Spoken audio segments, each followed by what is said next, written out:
India, रंगों से भरा अलग अलग कल्चर्स का देश और हजारों साल पुराना इतिहास।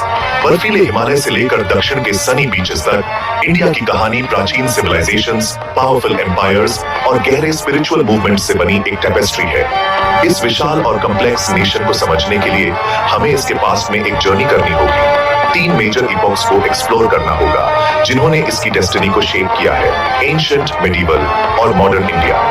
हर पीरियड का अपना यूनिक सिग्निफिकेंस है जो आज के इंडिया की रिच और मल्टीफैसेटेड आइडेंटिटी में कंट्रीब्यूट करता है। हमारी जर्नी शुरू होती है इंडियन सिविलाइजेशन के क्रेडल सिंधु घाटी से, जहां लगभग 3300 बीसीई में एक रिमार्केबल अर्बन सिविलाइजेशन फ्लरिश हुई। हड़प्पा और मोहनजोदड़ो इस सिविलाइजेशन के 2 मेजर सिटीज ने advanced urban planning, sophisticated drainage systems और एक standardised system of weights and measures दिखाया। उनके ट्रेड नेटवर्क्स दूर दूर तक फैले हुए थे जो उन्हें मेसोपोटामिया और अदर एंशिएंट सिविलाइजेशन से कनेक्ट करते थे। सिंधु घाटी सभ्यता इंडिया के अर्लीस्ट अर्बन ड्वेलर्स की इंजेन्युइटी और सोफिस्टिकेशन का प्रमाण है। फिर भी इंडस स्क्रिप्ट अभी भी अनडिसिफर्ड है, जिससे उनकी कल्चर और बिलीफ्स के बारे में कई क्वेश्चंस अनआंसर्ड हैं। लगभग 1500 बीसीई में सिंधु घाटी सभ्यता का डिक्लाइन हुआ, शायद क्लाइमेट चेंज या अदर फैक्टर्स की वजह से। हालांकि इसकी एशेस से इंडियन हिस्ट्री में एक नया चैप्टर शुरू हुआ इंडो आर्यन लोगों के आने के साथ। संस्कृत बोलने वाले वे अपने साथ वेद लेकर आए, जो हिम्स और रिलीजियस टेक्स्ट्स का एक कलेक्शन है जो हिंदुइज्म का बेडरॉक बनेगा। इसके बाद की सेंचुरीज में पावरफुल एम्पायर्स का राइज हुआ और रिलीजियस और फिलोसॉफिकल थॉट का फ्लरिशिंग हुआ।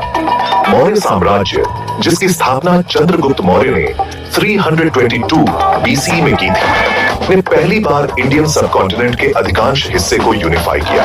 उनके ग्रैंडसन अशोक महान को बुद्धिज्म में उनके कन्वर्जन और नॉन वायलेंस के प्रति उनकी कमिटमेंट के लिए याद किया जाता है, जो अपने वास्ट एम्पायर में पिलर्स और रॉक्स पर कार्व्ड एडिक्ट्स के माध्यम से पीस और राइचसनेस के अपने मैसेज का प्रचार करते थे। मौर्यों के बाद गुप्त डायनेस्टी ने 4th से 6th सेंचुरी सी तक एक गोल्डन एज की शुरुआत की। इस ईरा में आर्ट, लिटरेचर, साइंस और मैथमेटिक्स का फ्लरिशिंग हुआ। गुप्त पीरियड में एस्ट्रोनॉमी में सिग्निफिकेंट एडवांसमेंट्स हुए, जिसमें आर्यभट्ट ने पीआई की वैल्यू कैलकुलेट की और हीलियोसेंट्रिक थ्योरी को प्रपोज किया। इस ईरा के मैग्निफिसेंट टेम्पल्स, स्कल्पचर्स और पेंटिंग्स जैसे कि अजंता और एलोरा में पाए जाने वाले आज भी ओ और वंडर को इंस्पायर करते हैं। जबकि हिंदुइज्म इवॉल्व होता रहा, 6th सेंचुरी बीसीई में 2 नए रिलीजन्स का इमर्जेंस हुआ, बुद्धिज्म और जैनिज्म। सिद्धार्थ गौतम बुद्ध ने 4 नोबल ट्रूथ्स और 8-fold पाथ के माध्यम से एनलाइटनमेंट के मार्ग का प्रचार किया, जिसमें कंपैशन, नॉन वायलेंस और निर्वाणा की परस्यूट पर जोर दिया गया। जैन धर्म, जिसकी स्थापना महावीर ने की थी, ने strict non violence, self discipline और सभी लिविंग बीइंग्स के प्रति रिस्पेक्ट पर जोर दिया। ये रिलीजन्स हिंदुइज्म के साथ आने वाली सदियों तक इंडियन थॉट, कल्चर और सोसाइटी को प्रोफाउंडली इन्फ्लुएंस करेंगे। पीस और स्पिरिचुअलिटी के अपने मैसेज को इंडिया की बॉर्डर से बहुत दूर तक फैलाएंगे।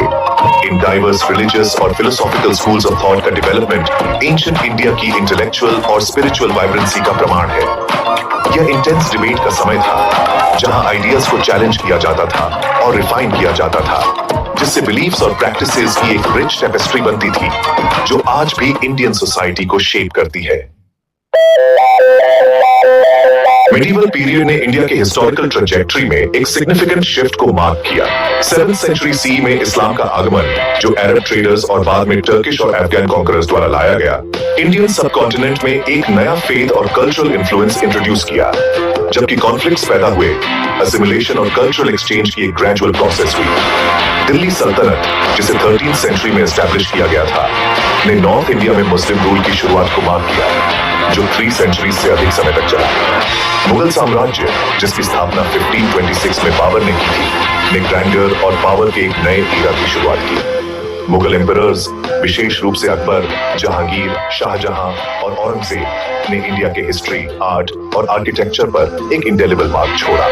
अकबर, जो अपनी रिलीजियस टॉलरेंस के लिए जाने जाते थे, ने ऐसी पॉलिसीज इंप्लीमेंट की जिससे हिंदूज और मुस्लिम्स के बीच हार्मनी को बढ़ावा मिला। उनके रेन में मुगल साम्राज्य का एक्सपेंशन और आर्ट, लिटरेचर और एडमिनिस्ट्रेशन का फ्लरिशिंग हुआ। सेक्शन 6 व्यापार, कला और वास्तुकला मुगल प्रभाव। मुगल पीरियड में पर्शियन, सेंट्रल एशियन और इंडियन ट्रेडिशंस के बीच आइडियाज और आर्टिस्टिक स्टाइल्स का एक वाइब्रेंट एक्सचेंज हुआ। यह फ्यूजन मुगल आर्किटेक्चर में एविडेंट है, जो इस्लामिक, पर्शियन और इंडियन एलिमेंट्स का एक ब्रेथटेकिंग ब्लेंड है।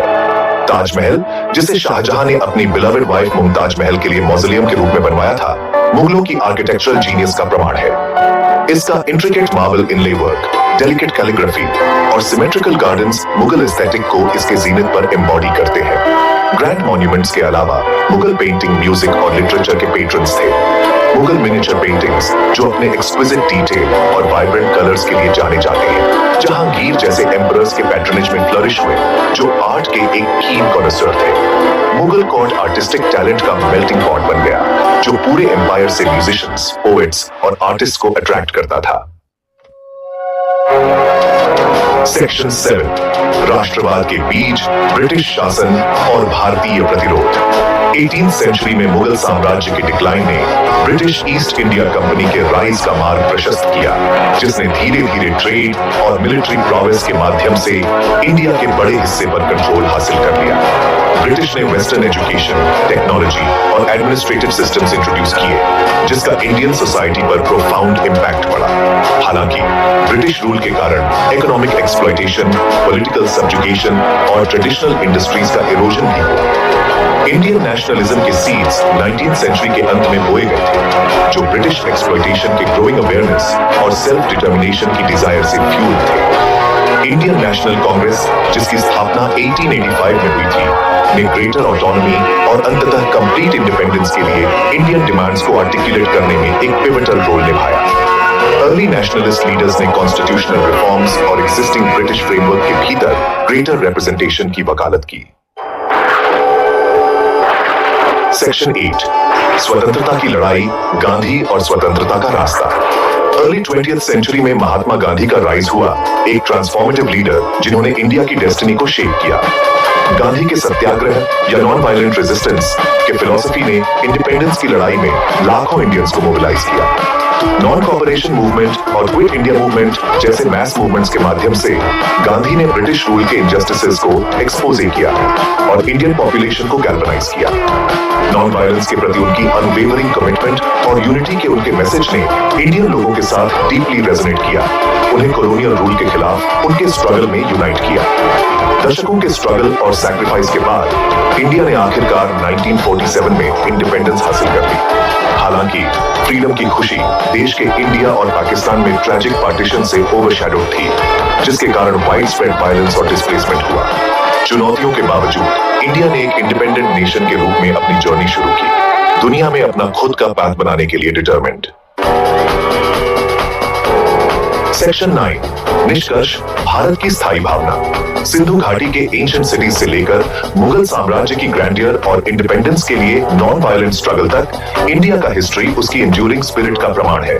डाइवर्स इन्फ्लुएंसेस को अब्सॉर्ब करने, चेंजिंग सर्कमस्टेंसेस के अडेप्ट होने और एडवर्सिटी से स्ट्रॉन्गर इमर्ज होने की देश की एबिलिटी उसकी रेजिलियंस का प्रमाण है।